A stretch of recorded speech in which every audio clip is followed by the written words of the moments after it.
कि मौजूदा हाकिम के काम करने का तरीका बड़ा अलग है। पहले वो अपने कारिंदों के जरिए दुष्प्रचार करवाते हैं, फिर खुद बाहर निकल करके उन्हीं चीजों पर उनकी विशेषताओं का बखान करते हैं। हाकिम की चालाकियों को बेनकाब भी करते रहिए। कातिल ने किस सफाई से धोई है आस्तीन, कातिल ने किस सफाई से धोई है आस्तीन, उसको खबर नहीं कि लहू बोलता भी है। जब अहले खिरत की बातों पर कुछ जाहिल शोर मचाते हो, जब अहले खिरत की बातों पर कुछ जाहिल शोर मचाते हो, जब बुलबुल हो तस्वीरें चमन और कौवे गीत सुनाते हो, जब चिड़ियों के इन घोंसलों में कुछ सांप उतारे जाते हों, जब माली अपने हाथों से गुलशन में आग लगाते हों, उस दौर में हम दीवानों से तुम कहते हो खामोश रहो।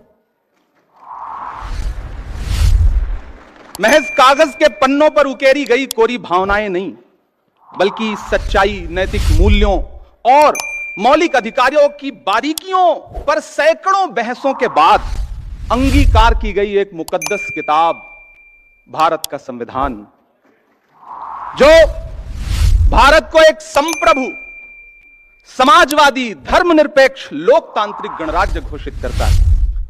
हम आज यहां एक बेहद जरूरी बहस के लिए इकट्ठा हुए हैं। कानून के रखवालों की मौजूदगी से विज्ञान भवन का कोना कोना रोशन है। मैं अभिषेक मनु सिंघवी जी को और उनकी पूरी टीम को मुबारकबाद देता हूं इस बात के लिए कि इस मुश्किल दौर में इस लड़ाई का अलंबरदार बनने का जो फर्ज आपने निभाया है वो बहुत ही तारीफ के काबिल है। किसी भी लोकतांत्रिक व्यवस्था में अगर हाकिम के दिमाग में यह बात घर कर जाए कि मेरा आदेश ही है मेरा शासन, तो फिर यहां से शुरू होती है बुनियादी परेशानी। जिनके जहनों में फिल्मी डायलॉग घर कर जाते हैं, उनकी नजर में संविधान के पन्नों की अहमियत नहीं रह जाती है। साथियों, याद करिए, संविधान निर्माता डॉक्टर बाबा साहब अंबेडकर जी कहते थे कि आर्टिकल 25 संविधान की आत्मा है। हर नागरिक को धर्म को स्वतंत्र रूप से मानने की और उसके प्रचार प्रसार की आजादी है। लेकिन मौजूदा सरकारें संविधान की रूह के साथ छेड़छाड़ कर रही हैं। धर्मांतरण विरोधी कानून हो, लव जिहाद का कानून हो, सीए का कानून हो, वक्फ कमिटमेंट एक्ट हो या फिर बुलडोजर का एक्शन हो, यह सिर्फ संविधान की रूह के साथ छेड़छाड़ नहीं, बल्कि डॉक्टर बाबा साहब अंबेडकर की आत्मा के साथ भी नाइंसाफी है। मेरी आंखों के सामने देश के कोने कोने से आए हुए वकील साथी बैठे हैं। जिस सरकार में बैठे हुए लोगों को संविधान में निहित सेकुलरिज्म और सोशलिज्म जैसा शब्द नासूर लगता हो, और सिर्फ लगता ना हो बल्कि इसको पब्लिकली कहने की हिम्मत भी जुटा ले रहे हो, तब फिर समझ लीजिए कि खतरे बहुत बड़े हैं। साथियों, जब कानून लोगों को डराने का और उनकी आवाजों को कुचलने का हथियार बन जाए और उसमें आपकी पहचान और आपका नाम और आपका धर्म निर्णायक भूमिका निभाने लग जाए, तो समझ लीजिए कि हुकूमतों की मंशा क्या है। मैं अपना उदाहरण दूंगा, कहीं दूर नहीं जाऊंगा और मैं विषय पे बोलूंगा। मुझे गर्व है कि मैं आजादी की दूसरी लड़ाई में राहुल गांधी का सिपाही हूं। मैं उनके साथ चला हूं 4000 किलोमीटर कन्याकुमारी से कश्मीर तक, कंधे से कंधा मिलाकर। लोग मुझसे कहते थे, इमरान साहब आप नेता बाद में हैं, शायर पहले हैं, राहुल जी पैदल चल रहे हैं, शहजादा पैदल चल रहा है। मैंने कहा, शहजादे ऐसे नहीं होते हैं। एक टी शर्ट, एक ट्राउजर, एक जूता पहन के 4000 किलोमीटर लाखों लोगों को गले लगाने वाला शहजादा नहीं होता। हाकिम तो वो होता है जो 10 लाख का सूट पहनता है और 8.5 करोड़ के जहाज में घूमता है। मैं उनका सिपाही हूं। मैं देश की उस संस्था का सदस्य भी हूं जहां कानून बनने बिगड़ने की प्रक्रिया होती है। मैं पिछले दिनों एक सामूहिक शादी में गुजरात गया था, जामनगर। बड़ा अच्छा कार्यक्रम, 51 जोड़ों की सामूहिक शादी। सारे दलों के नेता उस मंच पे मौजूद थे। मैं बच्चों को दुआएं देकर के वापस लौट आया।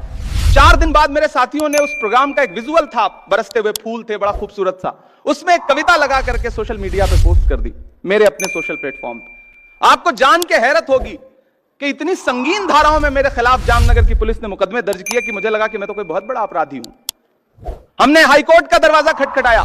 55 मिनट बहस सुनने के बाद हाईकोर्ट अहमदाबाद के माननीय न्यायमूर्ति जी ने कहा कि इसमें तो सिंहासन के खिलाफ कुछ कहा गया है, इसलिए पिटीशन खारिज। हमें माननीय सुप्रीम कोर्ट की चौखट पे आना पड़ा और धन्यवाद कि इमरान प्रतापगढ़ी बनाम गुजरात सरकार के केस में माननीय उच्चतम न्यायालय ने जो फैसला दिया है वो एक नजीर बनेगा। मैं माननीय उच्चतम न्यायालय का आभार प्रकट करता हूं। साथियों, माननीय उच्चतम न्यायालय ने एसआर बम्बई भारत बनाम भारत सरकार के आदेश में भी यह कहा था कि धर्मनिरपेक्षता संविधान की मूल संरचना में निहित है, उसे बदला नहीं जा सकता। अब जब पुलिस थाने टॉर्चर चैंबर में बदल चुके हों, मैं बहुत जरूरी बात कह रहा हूं, अब जब पुलिस थाने टॉर्चर चैंबर में बदल चुके हों, जब पुलिस मशीनरी अपने आकाओं के लिए पर्सनल आर्मी की तरह व्यवहार कर रही हो, जब पुलिस एनकाउंटर मेडल हासिल करने का जरिया बन चुका हो, जब राज्य सरकारें लोगों के आशियाने उजाड़ करके अपना वोट एकजुट करने के प्रयासों में लगी हों, जब जालिम बुलडोजर किसी के लिए शौर्य का प्रतीक बन चुका हो, तब यह बहस और जरूरी हो जाती है कि देश धर्म से चलेगा या संविधान से चलेगा। साथियों, मैं अंत में आपसे बस इतना कहना चाहता हूं, कोई लंबी तकरीर नहीं, कि मौजूदा हाकिम के काम करने का तरीका बड़ा अलग है। पहले वो अपने कारिंदों के जरिए दुष्प्रचार करवाते हैं, फिर खुद बाहर निकल करके उन्हीं चीजों पर उनकी विशेषताओं का बखान करते हैं।